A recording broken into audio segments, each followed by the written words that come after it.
38 இன்ச்சஸோட front piece தான் இப்போ நம்ம கட் பண்ண போகிறோம். நிறைய பேர் கேட்டிருந்தீங்க இந்த கட்டிங் வீடியோ. இப்போ பேக் பீஸை வந்து நம்ம கட் பண்ணி எடுத்துருக்கோம் இல்லைங்களா, அதை அப்படியே வந்துட்டு மேலே இருக்கிற எட்ஜஸில் வந்து நான் வச்சுருக்கிறேன்.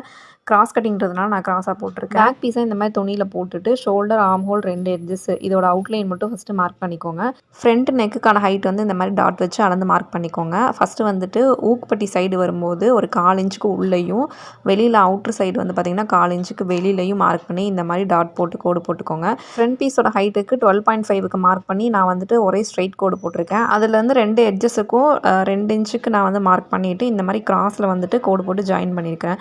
ஆர்ம் ஹோலுக்கு லைட்டாக குடஞ்சி கட் பண்ணுறதுக்கு ஒரு 1/4 இன்ச்சு மார்க் பண்ணியிருக்கிறேன். இப்போ வந்துட்டு நெக் பீஸுக்கு ஃப்ரண்ட் நெக் பீஸ் வந்து பார்த்திங்கன்னா ஆர்ம் ஹோல் ஸ்கேல் வச்சுட்டு ரவுண்ட் ஷேப் போட்டு நான் நெக் பீஸ் வந்துட்டு ஃபினிஷ் பண்ணிக்கிறேன். இந்த மெஷர்மெண்ட் மாறாமல் இதுக்கு மேலேயே வந்து கட்டிங் போட்டு எடுத்துக்கோங்க. இதில் எவ்வளோ தூரத்துக்கு டாட் பிடிக்கணும் அப்படின்றதும் அந்த கிராஸ் வந்து கரெக்டாக நிற்கிறதுக்கு என்ன பண்ணுறது அப்படின்றத இன்னொரு வீடியோவில் கண்டிப்பாக சொல்கிறேன் பாருங்கள்.